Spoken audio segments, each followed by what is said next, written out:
Yes, good morning, Shreya. Good morning, Achal. Good morning, Lekika. Good morning, Neelu.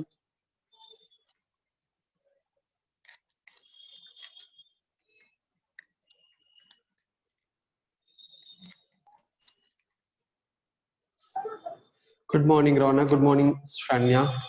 Good morning, Suruchi. Good morning, Ronak. Good morning, Akanksha.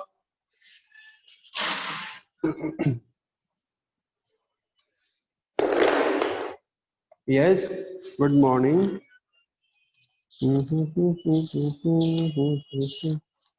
कहाँ गया आपका section?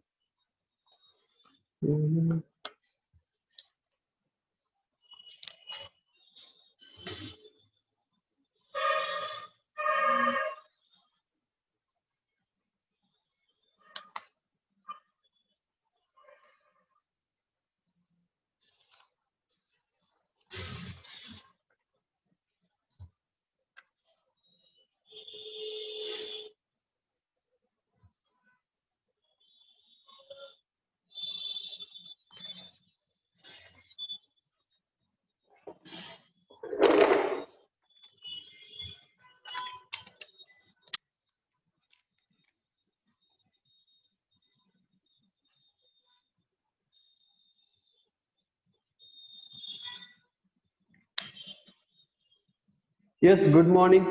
हाँ, मिल गया लेखिका, मिल गया मुझे होमवर्क. होमवर्क मिल गया था.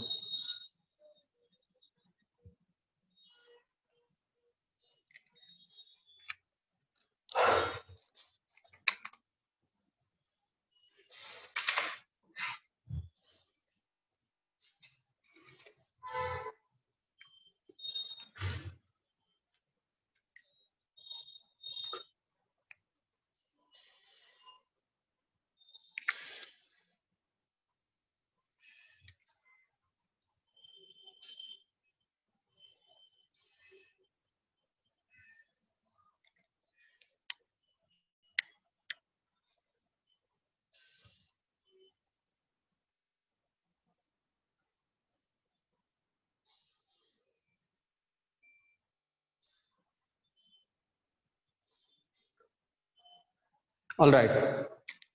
So hello everyone. Hello. So this is Tarun Tiwari, है ना? Good morning, Ruchika. Good morning नहीं, good morning, है ना? Anyways, so let's continue. So today we are going to talk about antibodies. I mean types of antibodies. Last class में हमने antibodies का structure देखा, है ना? आज हम लोग types and its functions देखेंगे. Types के बारे में देखेंगे कि antibody के कितने types होते हैं और उनके functions के बारे में हम लोग देखेंगे. ठीक है? Functions और types. All right. So yeah. सो एंटीबॉडी लास्ट क्लास में क्या देखा? हेवी चेन होता है, लाइट चेन होता है, और उसके साथ साथ हमने बहुत सारी चीजें देखी कि उसमें कैसे बाइंडिंग होता है, कैसे एक दूसरे के साथ वो जुड़ा हुआ रहता है ना? हमने वो देखा. उसके बाद अब हम क्या करते हैं? अच्छा, एफएबी के बारे में देखा आपने, वेरिएबल रीजन के बारे में देखा, कांस्टेंट रीजन के बारे में देखा, है ना? All right. So let's talk about the types of antibody. Types of antibody. So types of antibodies.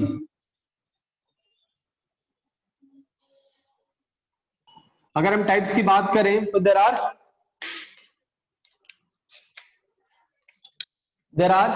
5 types of antibodies, है ना?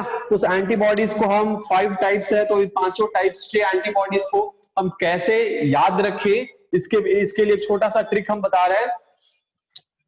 ट्रिक क्या है? एक टर्म है, एक वर्ड है, उसको आप बस याद रखिए, ठीक है? और आप पांचों टाइप को इजीली अंडरस्टैंड कर सकते हैं, इजीली याद रख सकते हैं.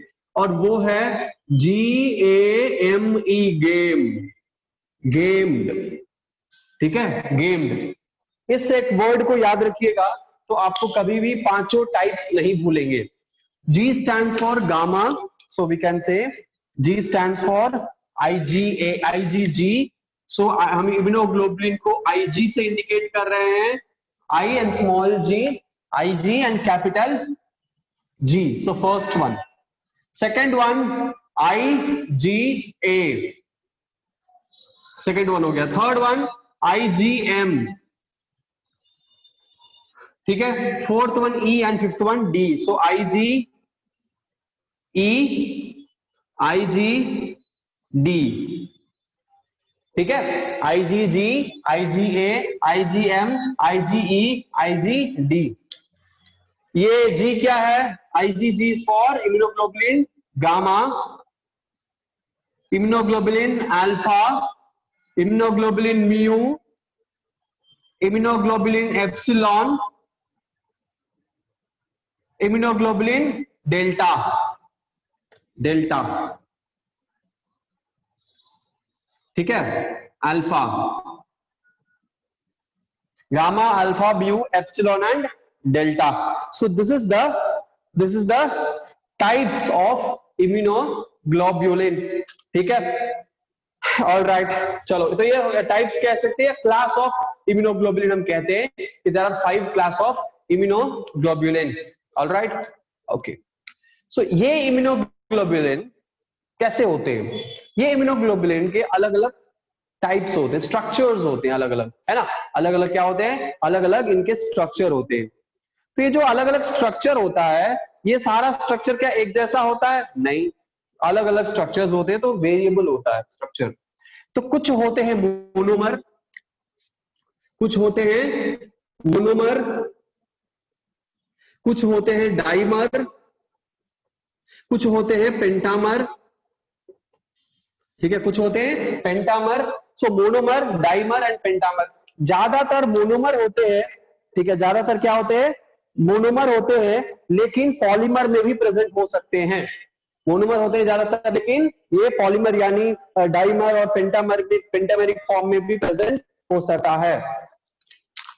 अगर हम मोनोमरिक फॉर्म की बात करें तो हमारा IgG is monomer, IgA is dimer, IgM is monomer, IgE is your pentameric, IgE is your pentamer and IgD is your both forms. IgD is available in both form, monomer and as well as pentamer form, ठीक है।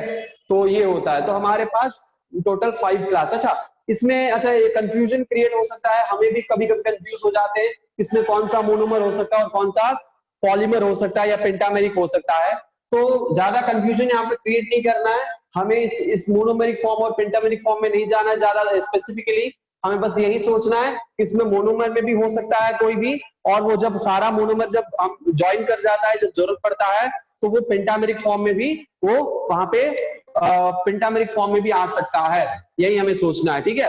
ये monomeric form में भी हो सकता है और ये पेंटामेरिक फॉर्म में भी हो सकता है, ठीक है, या डाइमेरिक फॉर्म में भी प्रेजेंट हो सकता है। अब कौन सा मोनोमर कौन सा dimer, that is depend upon its physiology, that's depend upon its mode of action, ठीक है। कौन सा यहाँ पे मोनोमर होगा, कौन सा डाइमर होगा, ठीक है। All right, so that is not important here, I mean we are not going to discuss and all that.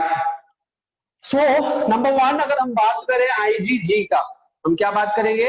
हम बात करेंगे, इजी है ना, शुरू से हम शुरू करते हैं IgG। तो IgG होता है सबसे ज्यादा 75%,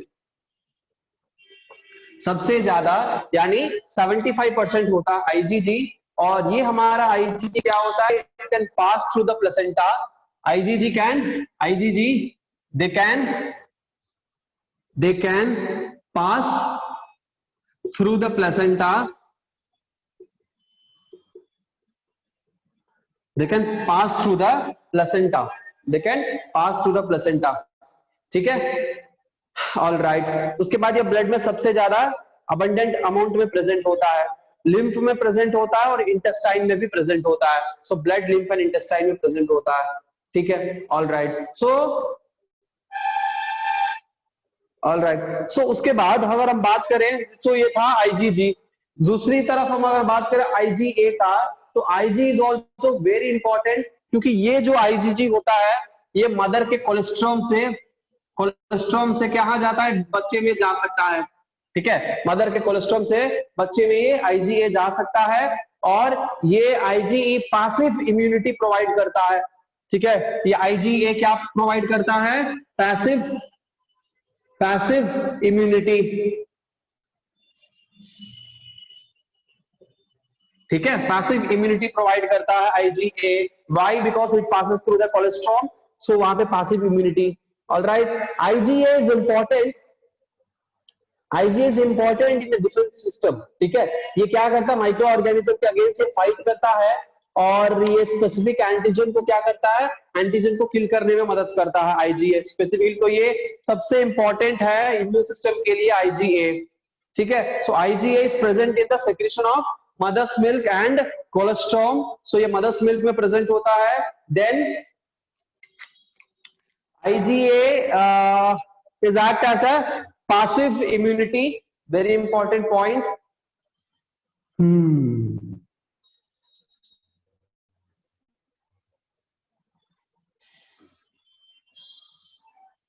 नेक्स्ट है हमारा IgM। नेक्स्ट क्या है, नेक्स्ट है हमारा IgM। IgM का फंक्शन क्या है? IgM का फंक्शन बहुत ही सिंपल है, और हम कह सकते हैं कि IgM is a pentameric form. Yes, IgM is present in pentameric form. यहाँ पे हम उसको नोट डाउन कर लेते हैं, है ना, पेंटामर। सो IgM अगर बात करें तो सेंटर में अगर ये हमारा क्या है, एंटीबॉडी सॉरी एंटीजन आता है, मान के चलते हैं कि हमारा ये एंटीजन आ गया यहाँ पे। अगर ये हमारे एंटीजन है यहाँ पे, यहाँ पे क्या है, एंटीजन आ गया, तो हमारा जो एंटीबॉडी है वो क्या करेगा, एंटीबॉडी, अच्छा ये हमारा अगर एंटीबॉडी है, अगर ये हमारा एंटीबॉडी है, तो यहाँ पे एंटीजन बाइंडिंग साइट कौन सा है, एंटीजन बाइंडिंग साइट है ये वाला, है ना, यहाँ पे बाइंड होता है, यहाँ पे एंटीजन बाइंड होगा। सो अटैचमेंट कैसे रहेगा, अटैचमेंट इस तरह से प्रेजेंट होगा। So this is 1, this is 2, this is 3, this is 4, this is 5।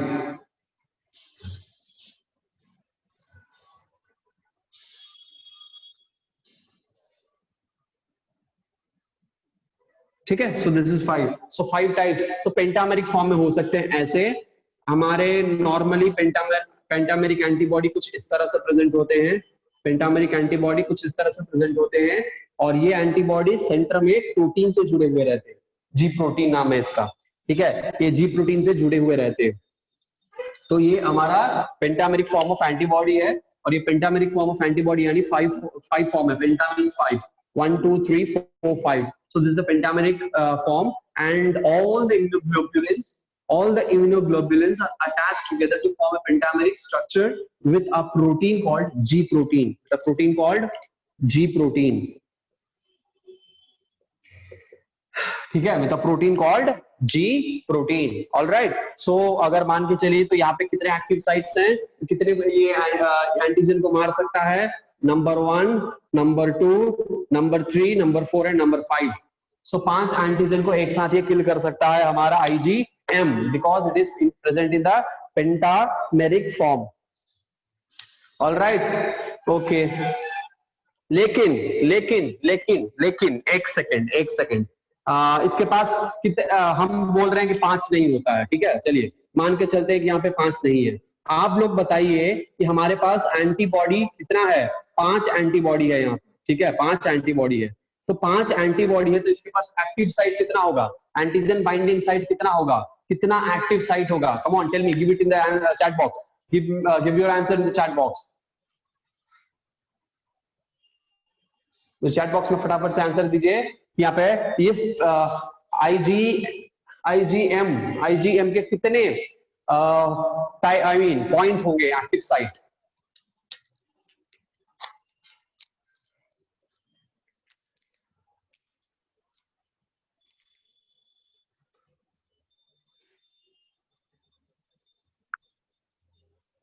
Mitali Madhav ने कहा है 5, आंचल ने कहा है 1, लेखिका ने कहा है 20, नीलू केशवानी ने कहा है 10, रुचिका गुप्ता ने कहा है 10।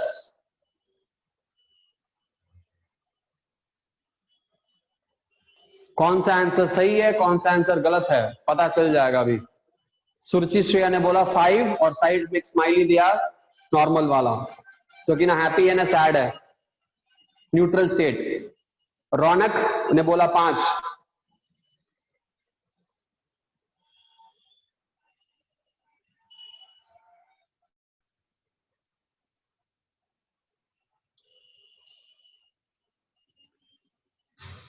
ऑल राइट, चलो तो इसका मतलब ये है कि इससे ज्यादा लोग आंसर दे भी नहीं पाएंगे, क्योंकि उनकी जो औकात है बस उतना ही है ना। ये वर्ड हिंदी में यूज किया जाता है औकात। क्यों यूज किया जाता है? कैपेसिटी को हम हिंदी में औकात कहते हैं, कैपेसिटी, एबिलिटी। ठीक है, हम यहाँ पे ह्यूमिलिएट करने के लिए नहीं बोल रहे हैं बेसिकली, लेकिन हम अपनी, कहा जाता है कि अपनी औकात को बढ़ाना चाहिए। हमारी औकात कितना है तो हमें अपने औकात को बढ़ाते रहना चाहिए। कैसे बढ़ेगा औकात को? आप लोग भी अपने अपने औकात यानी अपने अपने उस कैपेसिटी, कैपेबिलिटी, उस लेवल को बढ़ा सकते हैं। लेवल औकात उतना ही है, उसको बढ़ा सकते हैं। कैसे बढ़ा सकते हैं? By guessing, by answering, by focusing to the class, by reading, by your own self study, by practising questions, you can cross your level. हमारे पिताजी कहा करते थे कि don't be in your limit, always cross the limit. ठीक है, अच्छी चीजों में, क्योंकि लिमिट अगर बंध गया आपके स्टडीज का, अगर स्टडीज का आपने लिमिट बांध दिया मुझे इतना ही पढ़ना है, you can not grow. If you want to grow, cross your limits, right. Anyways, तो यहाँ पे जिसकी औकात, कोई जो औकात अपना क्रॉस कर सकता है, you can give your answer. और नहीं, मैं अपने औकात में मुझे रहना है तो यस, कैन नॉट, है ना। तो हमने इस सेंस में बोला कि बस इतना ही औकात है, और किसी कोई औकात क्रॉस करने के लिए तैयार नहीं है। क्रॉस करो औकात को। जब औकात को क्रॉस करोगे, लिमिट को क्रॉस करोगे, you will touch the stars. Alright, चलो तो वर्षा ने दिया आंसर 10 यहाँ पे। सुरुचि बोला 10 बोले तो, ओ माय गुडनेस, हाँ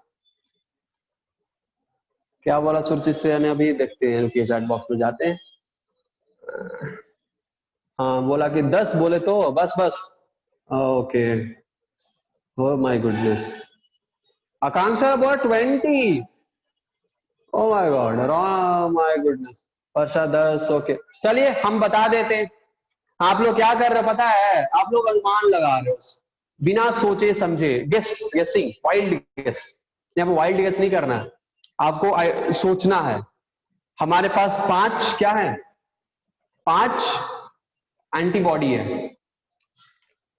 एक यहां पे एक एक्टिव साइट है, यहां पे एक एक्टिव साइट है, यानी यहां पे कितने एक्टिव साइट है? 2। यानी एक एंटीबॉडी पर 2 एंटीजन का बाइंडिंग साइट है। ठीक है, कितना है? एक में कितना है? 2 है, 2 एंटीजन बाइंडिंग साइट है। लेकिन एक्टिव साइट यहां पे 3 है। ये एक्टिव साइट है, लेकिन ये सेल के साथ जुड़ने वाला है। ठीक है, लेकिन ये क्या है? ये एंटीजन बाइंडिंग साइट है।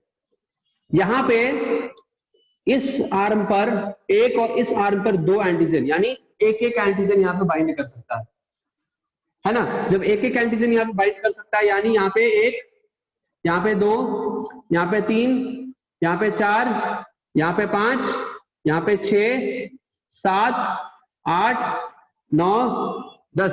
सो यहां पे 10। सो टोटल 10 एक्टिव साइट्स है। यहाँ कितने एक्टिव साइट्स है? 10 एक्टिव साइट्स है, या कह सकते हैं 10 एंटीजन बाइंडिंग साइट है। हम यहाँ पे ये कह सकते हैं 10 एंटीजन बाइंडिंग साइट है।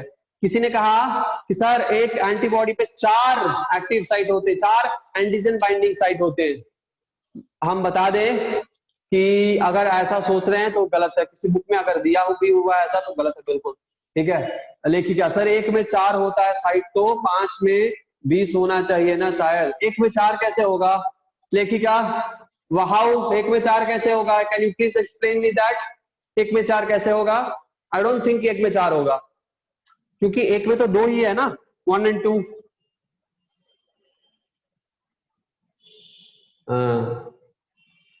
ऑल राइट, कैसे हुआ? तो गलती से हो गया।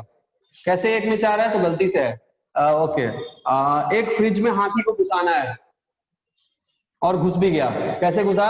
गलती से। नहीं, ऐसा कुछ था, ऐसा कुछ जोक था कपिल शर्मा के शो में हम देखे थे। Okay, because it has 10 active site, because it has 10 not active site, we can say 10 binding site. तो 10 बाइंडिंग साइट है तो बहुत ज्यादा इफेक्टिव है, ये है कि नहीं है? ये क्या करता है? It helps to stimulate the immunoglobulin IgG, ठीक है? It stimulates the immunoglobulin IgG. Immunoglobulin IgG को ये क्या करता है? स्टिमुलेट भी करता है। आईजीएम क्या करता है? आईजीएम आईजीएम आईजीजी को स्टिमुलेट करता है, स्टिमुलेट करता है। और उसके साथ साथ ये क्या करता है? ये एक्टिवेट हमारे बी सेल को भी एक्टिवेट कर देता है, यानी B cell activation, B cell का जो पाथवे है, बी सेल का पाथवे एक्टिवेशन में भी ये मदद करता है आईजीएम। सो सिंपल सी चीज है, IgM is very important, pentameric form, right? चलो नेक्स्ट है आईजीई। आईजीई की बात करें तो ये आईजीई हमारे कहाँ होते हैं? बहुत ही कम एरियाज में होते हैं, लेकिन बहुत ही स्ट्रांग होते हैं। क्यों? क्योंकि ये हमारे स्किन, लंग्स और बाकी सब चीजों के लिए होता है। बेसिकली हम इसको कह सकते हैं कि IgE is effective for hyper sensitive reactions. IgE is effective for hyper sensitive reactions.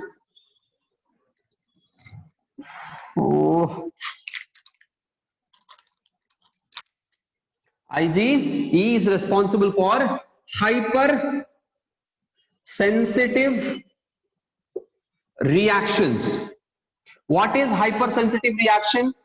मान के चलिए आप धूप में जा रहे हैं और धूप के सनलाइट के वजह से आपके बॉडी पर पूरा रेड रेड रेड रेड निकल जा रहा है, नहीं निकला है, ठीक है, रेड रेड रेड रेड निकल जाता है, उसको हम कहते हैं हाइपर सेंसिटिव रिएक्शन। यानी कोई बाहर से कोई भी चीज हमारे बॉडी में एंटर करते ही हमारा बॉडी उसके खिलाफ भयंकर रिएक्शंस प्रोड्यूस करता है, उसको कहते हैं हाइपर सेंसिटिव रिएक्शन। यानी वो पर्टिकुलर चीज सेंसिटिव है, बहुत ज्यादा सेंसिटिव है, hyper sensitive to some particle, to some component, to some allergens हम कह सकते हैं। तो हाइपर सेंसिटिव रिएक्शन उसी को कहते हैं, यानी कुछ पर्टिकुलर एरिया हमारा बहुत ज्यादा सेंसिटिव होता है against your allergens, against your allergens. For example, allergen may be sunlight, allergen may be your dust particles, allergen may be some drugs which is present in some fruits and vegetables, allergen may be some pigments or some components, or we can say some component, or we can say something which is present, flavonoids or some kind of compound, organic compound which is present in the fruits and vegetables can act as allergen, and it can produce hypersensitive reactions. For example, किसी को क्या होता है कि काजू खाने से allergy हो जाती है, खुजली होने लगती है, ऐसे खुजली टाइप का होता है, चुन चुन चुन चुन चुन चुन, क्या कहते हैं उसको, चुन चुन, I mean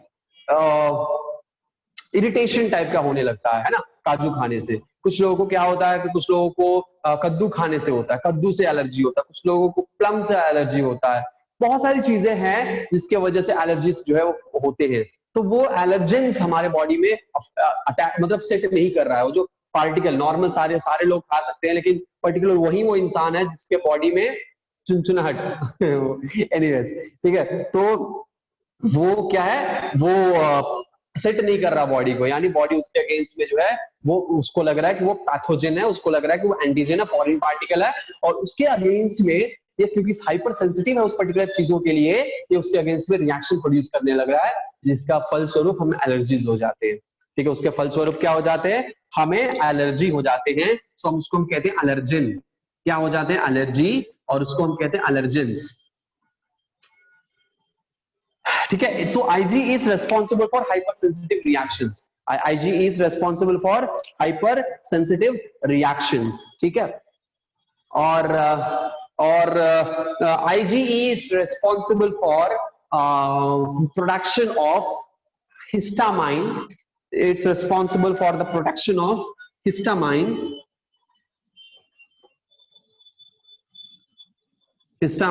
which produces inflammatory reactions, which produces inflammatory actions. All right, so what will happen, this IgE will also produce histamine, which causes inflammatory actions, which stimulates the inflammatory actions in the cell. ठीक है, so ये क्या होगा, IgE histamine भी produce करेगा, hypersensitive reaction में responsible होगा ये। ऑलराइट, so ये सब चीजें हैं, ये सब चीजें हैं इसमें। ओके, कौन कौन है भाई चैट में? किसका इसका क्वेश्चन है? वो क्यों रेड होता है स्पॉट? अरे वो एलर्जी है भाई, हाइपरसेंसिटिव रिएक्शन है, बॉडी को सेट नहीं किया वो रे, पर्टिकुलर रेज। सर एक बार जो हम कल डायग्राम भेजे थे उसको देखिए ना। अभी नहीं देख सकते, हम कल ही देख लिए थे, क्या प्रॉब्लम है उसमें हम बाद में देख लेंगे अगर फिर से देखना हो। हाँ ओके ठीक है, नहीं दिया ना तो अच्छी बात है। चलो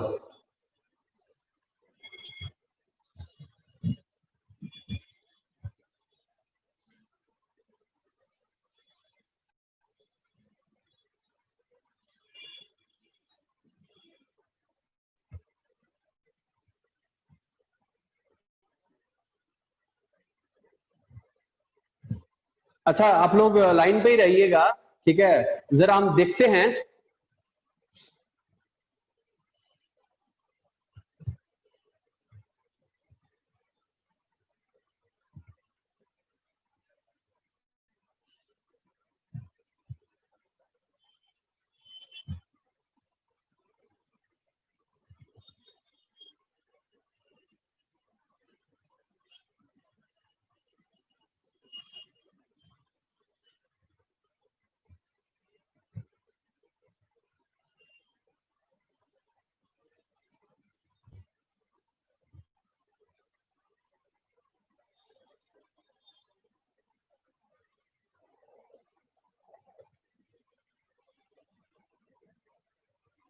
ऑल राइट, हाँ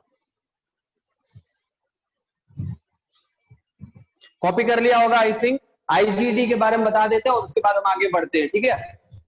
आईजीडी क्या है? आईजीडी बहुत ही सिंपल सी चीज है, ये बहुत ही ज्यादा स्मॉल अमाउंट में, सबसे कम अमाउंट में प्रेजेंट होने वाला जो इम्यूनोग्लोबुलिन है वो है आईजीडी। ये भी एलर्जन के लिए, एलर्जन के खिलाफ बहुत ही एक्टिवली काम करता है, ठीक है? और यही वो ऐसा एंटीबॉडी है जो कहां रहता है, वो कहां रहता है? आपको surface, it appear on the surface of the B cell. So ये एलर्जिक रिएक्शंस में बहुत इंपॉर्टेंट रोल प्ले करता है। सो एलर्जिक रिएक्शंस में बहुत इंपॉर्टेंट रोल प्ले करता है। उसके बाद it present on the surface, surface of B lymphocyte, B lymphocyte, surface of the B lymphocyte. So it appears on the surface of B cells. इसको हम क्या कह सकते हैं? एंटीजन रिसेप्टर कह सकते हैं। इसको क्या कह सकते हैं हम? इसको हम आईजीडी को एंटीजन रिसेप्टर कह सकते हैं।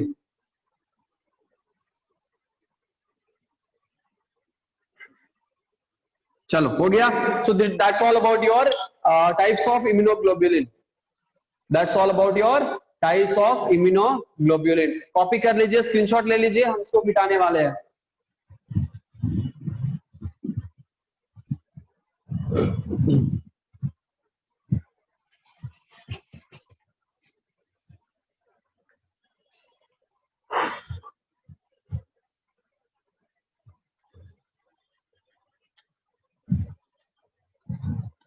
चलो हमने एंटीजन के बारे में पढ़ लिया।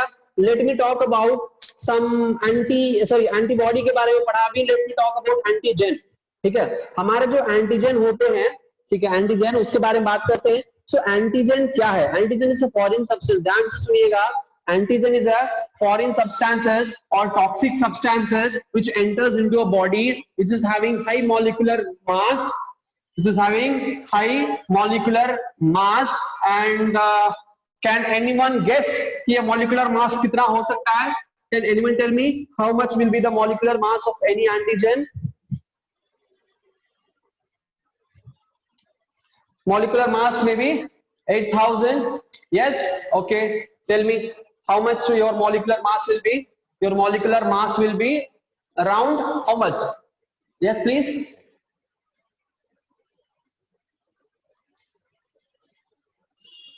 Oh my goodness. It's around 8,000 Dalton or more. ठीक है? Okay. It's around, I'm talking about antigen. I'm talking about antigen, not about antibody. And, right? So I'm talking about antigens. What is the molecular mass of antigen? Molecular mass of antigen. The molecular mass of antigen is around 8,000 Dalton or more. It may be more than 8,000 Dalton. Okay 8,000 हो सकता है, उससे भी ज्यादा भी antigen का molecular mass हो सकता है.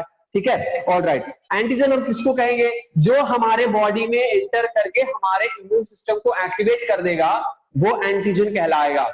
जो बाहर से आने वाला फॉरेन सब्सटेंस हमारे बॉडी में एंटर करके हमारे खुद के बॉडी के इम्यून सिस्टम को एक्टिवेट कर देगा. यानी कोई पार्टिकल हमारे बॉडी में एंटर किया है, जैसे पार्टिकल हमारे बॉडी में एंटर किया, हमारा बॉडी एक उसके खिलाफ इम्यून रेस्पॉन्स क्रिएट करने लगा, इम्यून रेस्पॉन्स प्रोड्यूस करने लगा.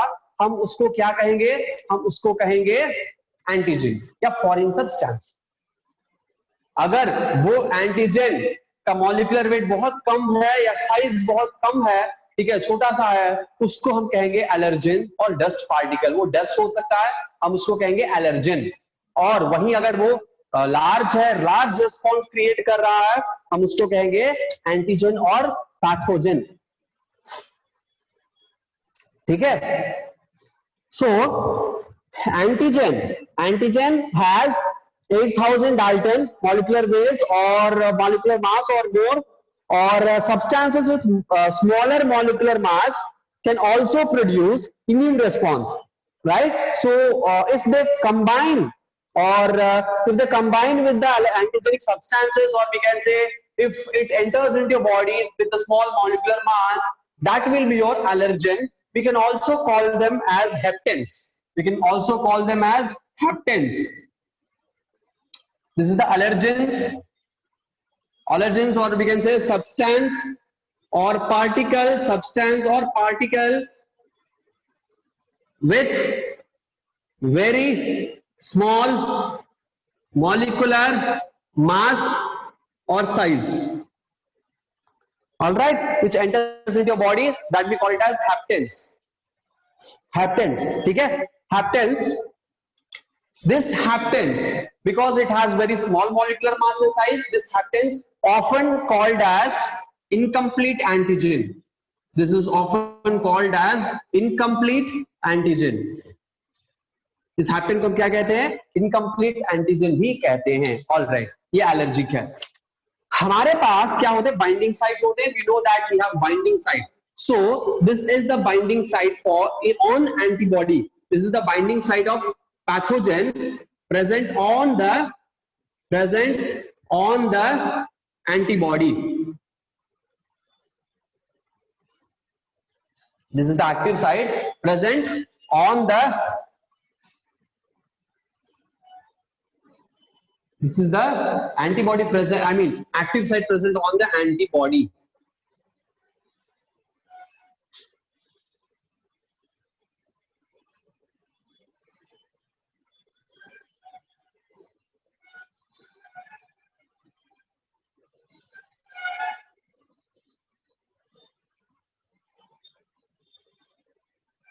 Alright, now this point, ये जो क्या है? ये है आपका active site है और binding site. We can say this is the binding site of antigen on antibody.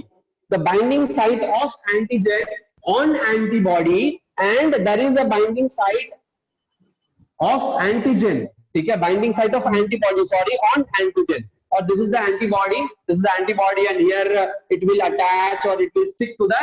It has high adherence and stick to the lymphocytes. Why it has high adherence? Because the molecule which is present here is poly-A-tail, and this poly-A-tail, because of the presence of this poly-A-tail, which is hydrophilic in nature, the cell will not allow this particular antibody to come out of the cell, and that's the reason it acts as a surface antibody. It acts as a receptor for antigen, and that will be your IgD, if I'm not wrong. Okay, that will be your IgD if I am not wrong. All right. So because of this poly-A-tail present in the carboxylic end of your immunoglobulin. All right. Now this particular region is the antibody. This particular region is your antibody and antigen binding site. This area, and we have antigen on the other hand. We have antigen we have antigen here. We can say this is the antigen. This is the antigen which will eventually attach on the surface, and it also has some binding site. We can say some sort of binding site, This is the okay. So this is the binding site. This is the binding site present on the antigen. This is the binding site which is present on the antigen, which will act as a binding site of antigen, which will bind with the antibody. What is the name? What is the name? All right, what is the name? So this is called the binding site which is present on the antibody. This is called epitope. The binding site which is present on the antibody is called epitope or antigen determinant or binding site, and the binding region which is present, active site which is present on antigen is called paratope. All right, what we call it as paratopes, which means the region of antibodies and lymphocytes which function as receptor for epitope are called paratope. No, एक second. No. 1 minute.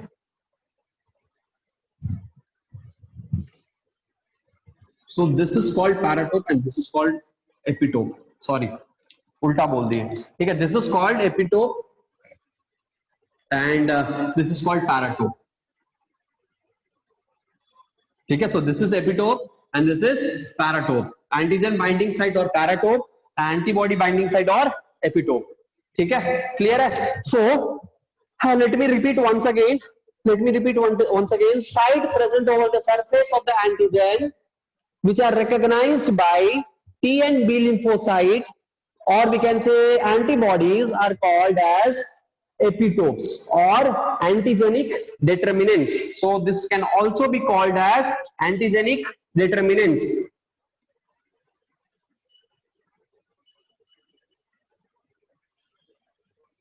And here the region of antibody or lymphocytes which function as the receptor molecule, for epitope are called paratope. All right, this will act as a receptor for epitope called as paratope. Clear है ये epitope और paratope का मतलब सबको clear हो गया? अगर ये epitope और paratope का मतलब अगर सबको clear हो गया, what you have to do, what you guys have to do is to click on the tick button which is present on your participants list.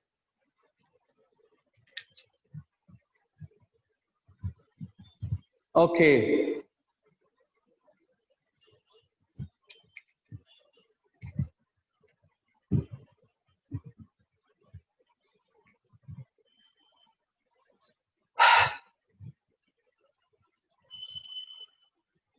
All right.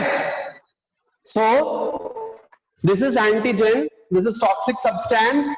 So अगर इस antigen के ऊपर कोई बाइंडिंग साइट है जो जाकर antibody पे bind करेगा, उसको हम एपीटोप कहते हैं.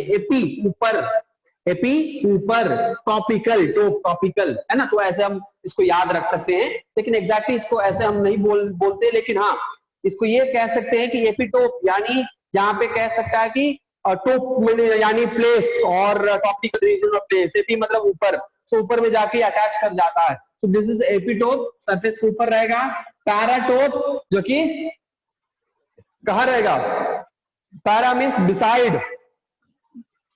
ठीक है, पैरा मीन्स बिसाइड, इसके पीछे. सो अगर ये पर्टिकुलर साइट जो कि एंटीजन बाइंडिंग साइट है, एंटीबॉडी के ऊपर अगर जो एक्टिव साइट प्रेजेंट है उसको कहेंगे पैराटोप, और एंटीजन के पास जो एक्टिव साइट है उसको कहेंगे एपीटोप. और ये एक्टिव साइट एंटीजन पे, एंटीबॉडी पे बाइंड करेगा और ये एंटीबॉडी एंटीजन को बाइंड करवाएगा. सो दोनों में यही अंतर है. इस एपीटोप को हम एंटीजेनिक डिटरमिनेंट्स भी कह सकते हैं, इस पैराटोप को हम एंटीजन बाइंडिंग साइट भी कह सकते हैं. ठीक है, सिंपल है, क्लियर हो गया? बहुत सिंपल है, राइट? ओके, आगे बढ़ते हैं. और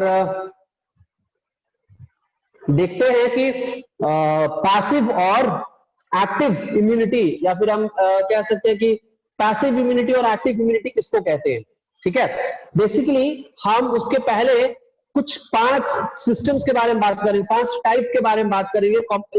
क्या है हमारे एंटीबॉडी का कुछ फंक्शंस हम कह सकते हैं, कुछ बेसिक फंक्शंस लाइक प्रोसेस कह सकते हैं, एंटीबॉडी का एक्शन हम कह सकते हैं। तो अगर ये कॉपी कर लिया हो तो हम इसको रब कर दें, 3 सेकंड में हमने इसको मिटा देंगे। जल्दी से स्क्रीनशॉट ले लो। Time starts now. 3, 2, 1 डन।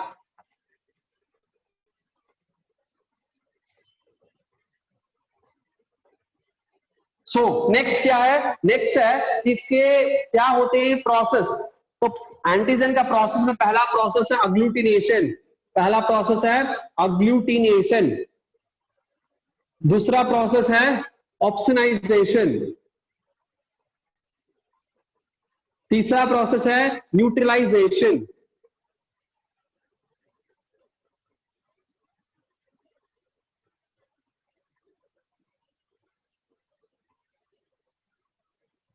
चौथा प्रोसेस क्या है, प्रिसिपिटेशन। चौथा प्रोसेस क्या है, न्यूट्रलाइजेशन, अग्लूटिनेशन हो गया, न्यूट्रलाइजेशन हो गया, ऑप्सनाइजेशन हो गया, precipitation, precipitation. Alright, so 4 basic process हम यहां पे बताते हैं। What is agglutination? सिंपल सी चीज है। अग्लूटिनेशन का मतलब होता है एंटीजन और एंटीबॉडी क्या कर गए, दोनों मिल गए और वहां पे क्या हो, इकट्ठा हो गए, दही जम गया। और जमे हुए दही को हम क्या कहते हैं, अग्लूटिनेटेड फॉर्म, या उसको हम कहते हैं अग्लूटिनेशन, दही जमना। ठीक है, दही जमने को हम क्या कहते हैं, अग्लूटिनेशन। आपको ये लग रहा होगा कि यहाँ पे एंटीजन एंटीबॉडी में दही कहां से आ गया, आता है भाई दही इसमें भी। ठीक है, इसमें भी क्या होता है, दही आता है। देखिए कैसे आता है, हम आपको बताते हैं।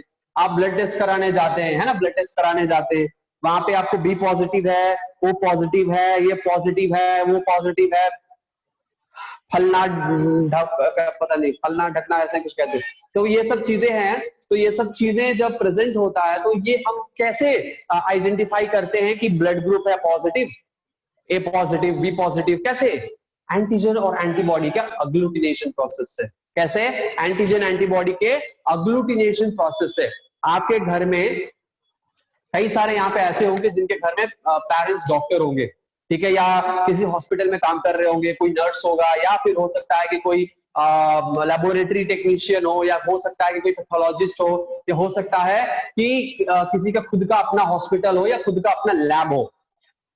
तो आप लोगों ने ब्लड टेस्ट किया होगा, ब्लड टेस्ट किया अपना खुद का। तो हर एक इंसान जो यहाँ पे प्रेजेंट है उसका खुद का ब्लड टेस्ट पता होगा, यानी ब्लड ग्रुप पता होगा कि वो उसका ब्लड ग्रुप है क्या, बी पॉजिटिव है, ओ पॉजिटिव है, ए बी पॉजिटिव है, सबको पता होगा। ये एक्चुअली होता कैसे है, पॉजिटिविटी नेगेटिविटी कैसे हम लोग फाइंड आउट करते हैं। ठीक है, हमारे ऐसे सरफेस पर ऐसा होता क्या है जिसके वजह से ये पॉजिटिव और नेगेटिव होता है। आपने सर्कुलेटरी सिस्टम में ब्लड ग्रुप पढ़ा ही होगा, ठीक है, डिटेल में पढ़ा होगा, आई होप सो। ठीक है, तो आपको पता होगा कि हमारे सरफेस के ऊपर एंटीजन प्रेजेंट होते हैं, आरबीसी के सरफेस के ऊपर, और वो एंटीजन को हम कहते हैं सेल्फ एंटीजन, उसको हम कहते हैं एंटी सेल्फ एंटीजन। यानी हमारे जो एंटीजन होते हैं, 2 तरह के एंटीजन होते हैं, नॉन सेल्फ एंटीजन और सेल्फ एंटीजन। ठीक है, 2 तरह के एंटीजन होते हैं, एक नॉन सेल्फ एंटीजन और दूसरा होता है सेल्फ एंटीजन। सेल्फ एंटीजन यानी हमारे सरफेस के ऊपर ही प्रेजेंट होता है हमारे खुद का अपना एंटीजन, और दूसरा होता है नॉन सेल्फ एंटीजन, जो बाहर से एंटीजन आता है, उसको हम कहते हैं नॉन सेल्फ एंटीजन। ध्यान से सुनिए, एंटीजन के 2 टाइप्स हैं, एक है सेल्फ एंटीजन, दूसरा है non self antigen. Self antigen वो होता है जो हमारे बॉडी के सेल्स के सरफेस के ऊपर प्रेजेंट होता है, नॉन सेल्फ एंटीजन वो होता है जो बाहर से आता है। लिख दे क्या यहाँ पे, सेल्फ एंटीजन और non self antigen, non self antigen. ठीक है, 2 तरह के होते हैं, सेल्फ एंटीजन और non self antigen. Self antigen वो होता है जो, देखिए यहाँ पे जो भी हम बोर्ड पे लिखते हैं, बैठ के लिखने की जरूरत नहीं है, आप लोग बिल्कुल मत लिखो। हम कहेंगे कि नहीं लिखना है, लिखने का काम है ही नहीं क्लास में। क्लास में सिर्फ सुनो, सिर्फ देखो और ध्यान दो, अपना दिमाग लगाओ, आंखों से देखो, कानों से सुनो। हाथ का इस्तेमाल बिल्कुल नहीं करना है, हाथ का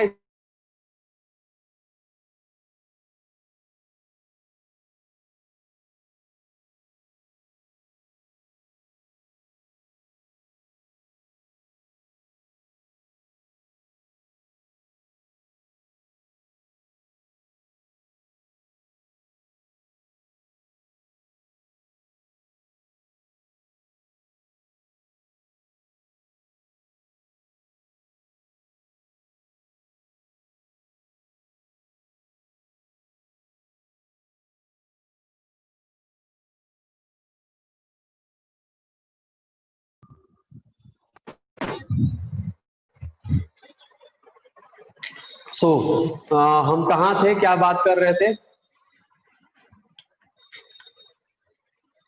क्या बात कर रहे थे हम?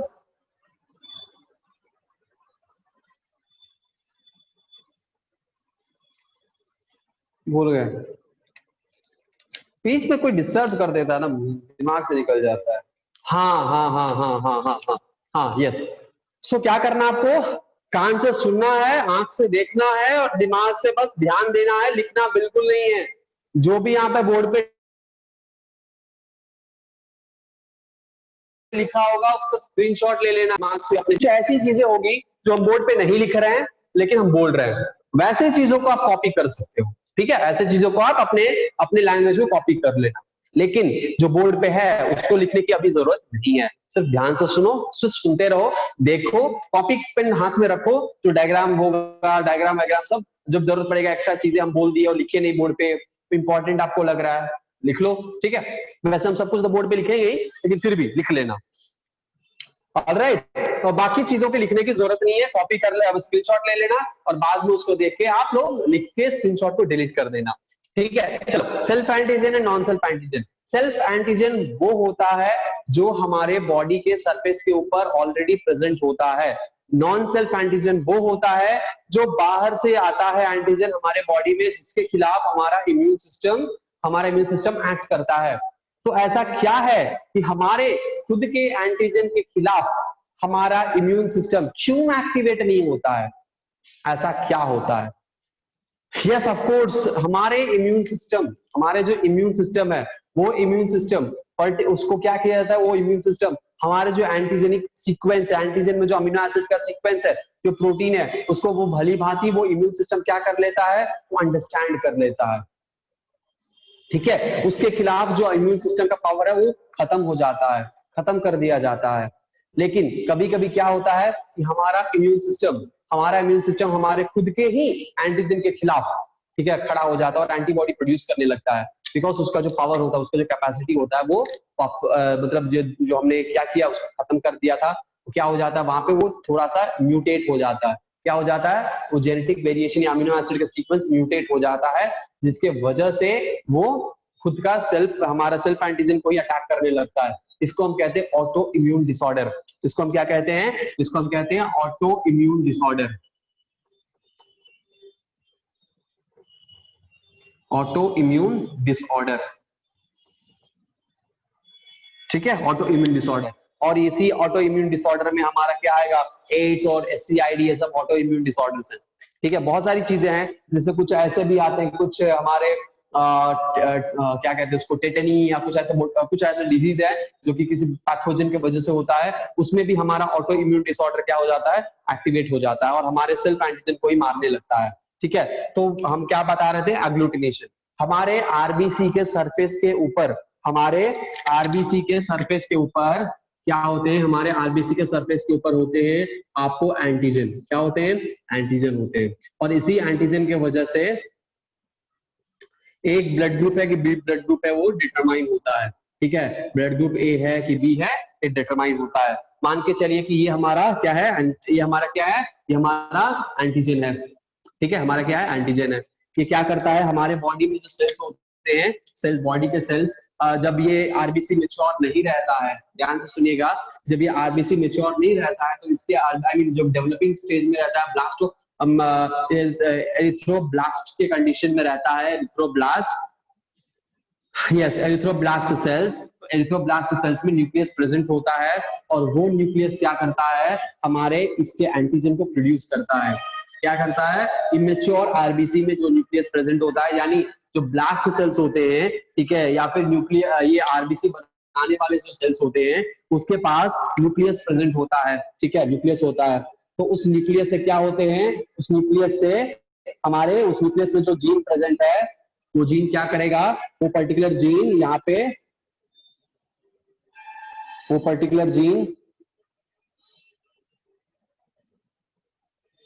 यहाँ पे एंटीजन, सेल्फ एंटीजन बनाएगा, यानी वो जीन प्रोटीन बनाएगा और वो भी प्रोटीन क्या है, बाहर में जाकर स्टिक हो जाता है, and that is called self antigen. Yes और नो, ये तो नॉर्मल हमारा आरबीसी है। बाकी के सेल्स में तो खुद का न्यूक्लियस होता है और वो अपना सेल्फ एंटीजन बना लेता है, दैट इज द थिंग।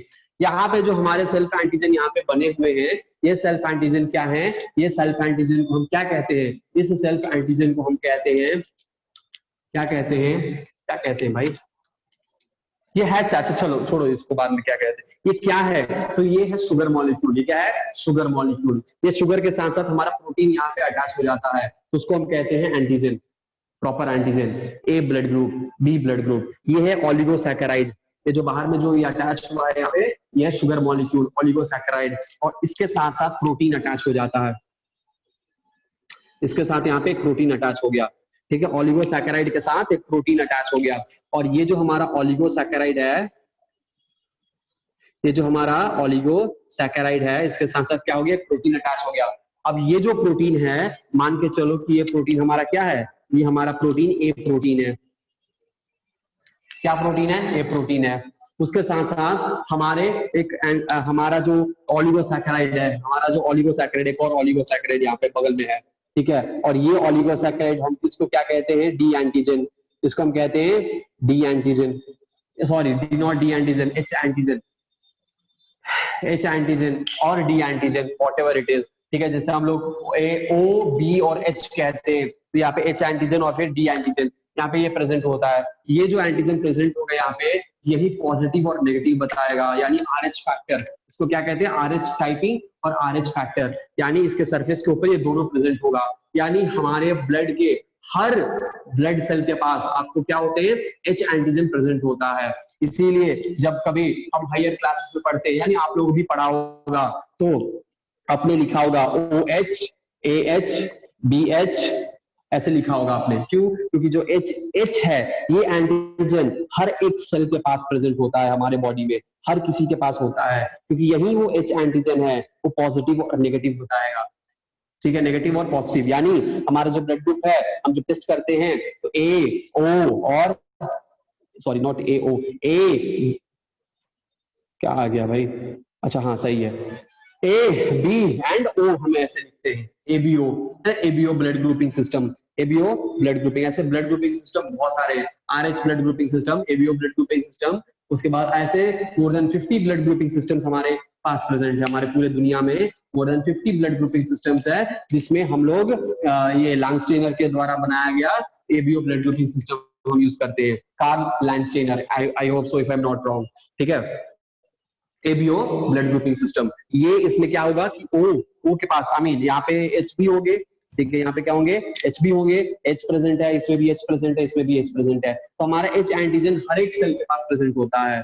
और अगर इस ऑलिगोसैकेराइड में, इस ऑलिगोसैकेराइड के पास, ठीक है, इस ऑलिगोसैकेराइड के पास अगर ए प्रोटीन है, ए प्रोटीन यहाँ पे है, साथ ही साथ एच एंटीजन है, और उस एच एंटीजन के सरफेस के ऊपर, उस एच एंटीजन के सरफेस के ऊपर अगर ये एच मॉलिक्यूल के साथ अगर डी मॉलिक्यूल जुड़ जाता है, अगर इस एच के साथ डी मॉलिक्यूल, डी एंटीजन जुड़ जाता है, तो ये अब कहलाएगा ए पॉजिटिव।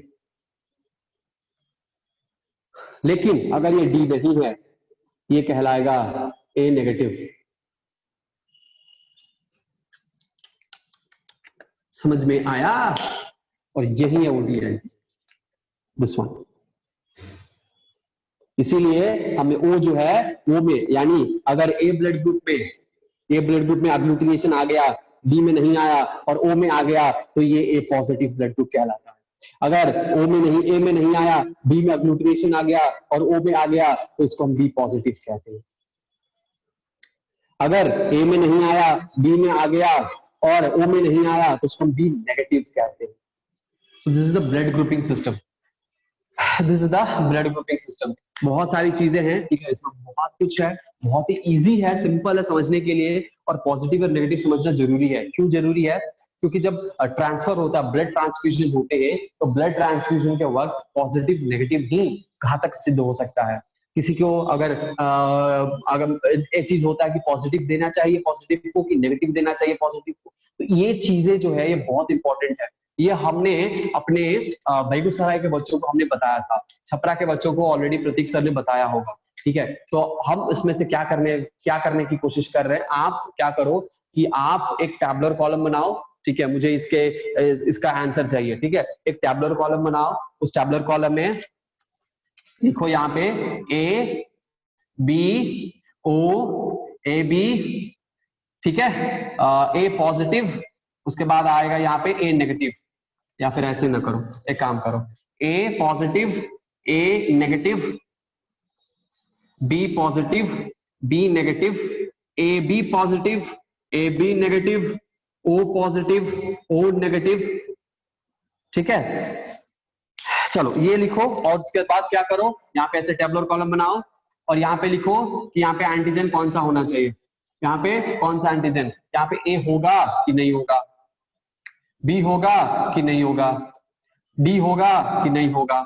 ठीक है, उसके बाद ये ए पर्टिकुलर पर्सन किसको डोनेट कर सकता है, बी ए पॉजिटिव किसको कर सकता है, ए नेगेटिव किसको कर सकता है और किससे रिसीव कर सकता है, बी पॉजिटिव किसको कर सकता है, बी नेगेटिव किसको कर सकता है और किसको रिसीव कर सकता है, ए बी पॉजिटिव किसको डोनेट कर सकता है, किसको रिसीव कर सकता है, ए बी नेगेटिव किसको डोनेट कर सकता है, किसको रिसीव कर सकता है, ओ पॉजिटिव किसको डोनेट और किसको रिसीव कर सकता है, ओ नेगेटिव किसको डोनेट और रिसीव कर सकता है। इसमें से यूनिवर्सल डोनर कौन है, इसमें से यूनिवर्सल रेसिपिएंट कौन है, क्यों यूनिवर्सल डोनर है, क्यों यूनिवर्सल रेसिपिएंट है, ये पूरा आपको डेटा पूरा लिखकर मुझे भेजना है। यहाँ पे कितने लोग प्रेजेंट हैं आज हमारे क्लास में, हमारे अलावा टोटल 17 लोग, आई थिंक देख लेते हैं एक बार, आ जाओ भाई जल्दी।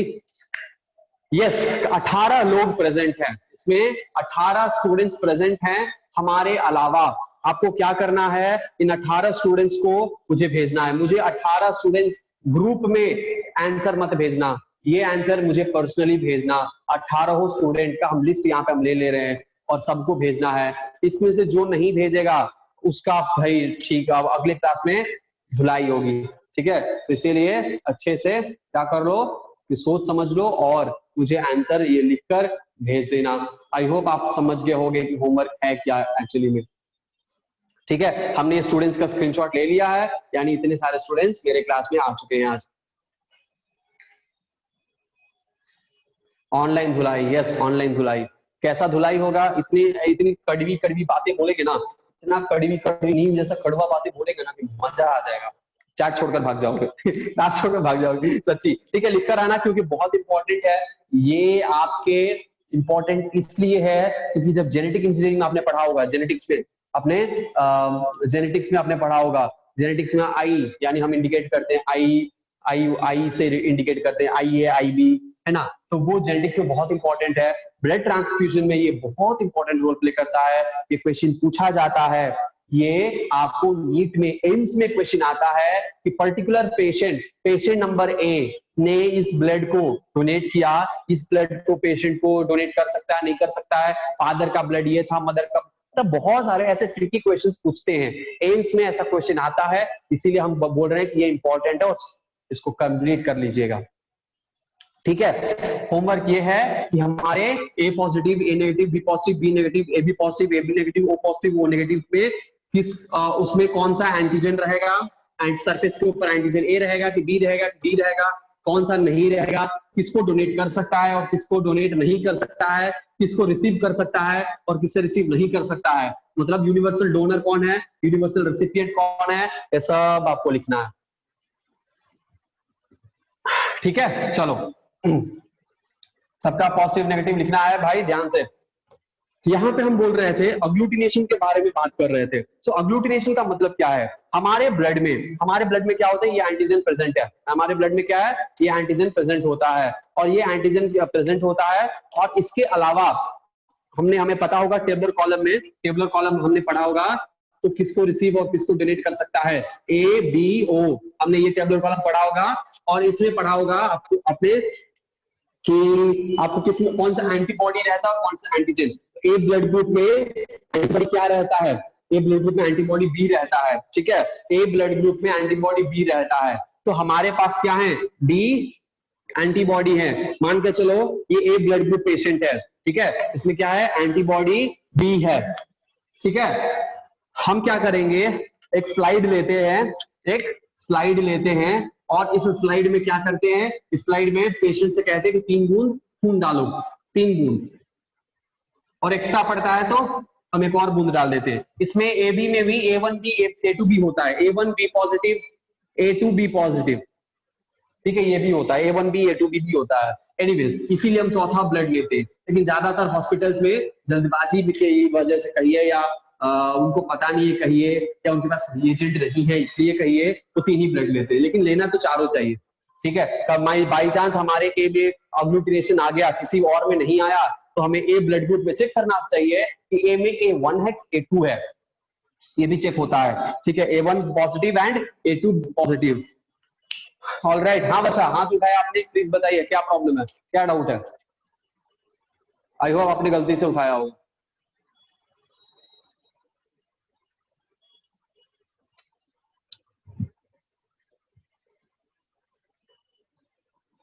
हाँ पूछिए पूछिए, क्या पूछना है।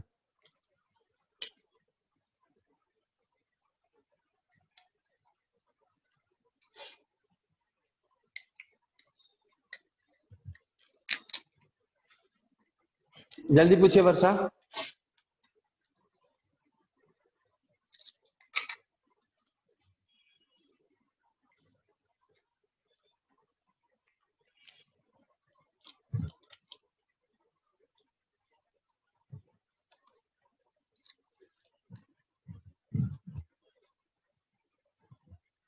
हाँ वही हम बता रहे हैं, वही हम बता रहे हैं, ठीक है। तो 3 ब्लड यहाँ पे डॉट लिया जाता है, 3 यहाँ पे ब्लड ड्रॉप लिया जाता है। इस ब्लड ड्रॉप में हमारे पास बॉटल होते हैं, ठीक है। एक होता है, एक होता है बॉटल, ठीक है, एक होता है येलो कलर का बॉटल, येलो, और एक होता है हमारा ब्लू कलर का बॉटल, ठीक है, ये रिएजेंट है। और तीसरा होता है व्हाइट कलर का छोटा सा बॉटल, सबसे छोटा होता है ये बहुत ही छोटा सा होता है, ठीक है, व्हाइट कलर का। इसमें क्या होता है कि हम जैसे ब्लड ले लेते हैं यहाँ पे, और इस तीनों को एक एक में डालते हैं, तीनों को हर चीज में डालते हैं। इसमें भी डालेंगे, इसमें ए वाला डाले, इसमें येलो वाला डालेंगे पहले, येलो वाला, इसमें ब्लू वाला डालेंगे, और इसमें व्हाइट वाला डालेंगे, ठीक है। जब ये हम डालते हैं तो अगर पेशेंट के पास ए पॉजिटिव ब्लड ग्रुप है, ठीक है, ए पॉजिटिव ब्लड ग्रुप है, तो उसको क्या होगा, यहाँ पे अग्लूटिनेशन होगा, यहाँ पे अग्लूटिनेशन बिल्कुल नहीं होगा, कुछ रिएक्शन नहीं होगा, और यहाँ पे अग्लूटिनेशन हो जाएगा। यानी ए पॉजिटिव है तो यहाँ पे हमने येलो कलर का जो सोल्यूशन डाला है, ये है क्या, ये एंटी, ये क्या है, ये एंटीजन है, क्या है, ये एंटीजन है। कौन सा एंटीजन है, ये बी एंटीजन है। कौन सा एंटीजन है, ये बी एंटीजन है, ठीक है। कौन सा एंटीजन है, बी एंटीजन है। इस पे लिखा रहता है anti B, anti A, anti B, ठीक है। यानी चलो ये एंटीजन भी है कि ये है, हम ये यहाँ पे येलो कलर और ब्लू कलर से हम इंडिकेट नहीं करेंगे, ठीक है। बेसिकली हम लोग जब डालते हैं एंटीजन एंटीबॉडी का रिएक्शन देखते हैं, यानी हमारे ब्लड के सीरम में या हमारे ब्लड में क्या होते हैं, हमारे ब्लड में होते हैं एंटीजन और एंटीबॉडी, क्या होते हैं, एंटीजन होते हैं और एंटीबॉडी होते हैं। तो हम जैसे ही वो ब्लड डालते हैं, यहाँ पे क्या होता है, एंटीजन और एंटीबॉडी का अग्लूटिनेशन होता है, ठीक है। एंटीजन और एंटीबॉडी का अग्लूटिनेशन होता है।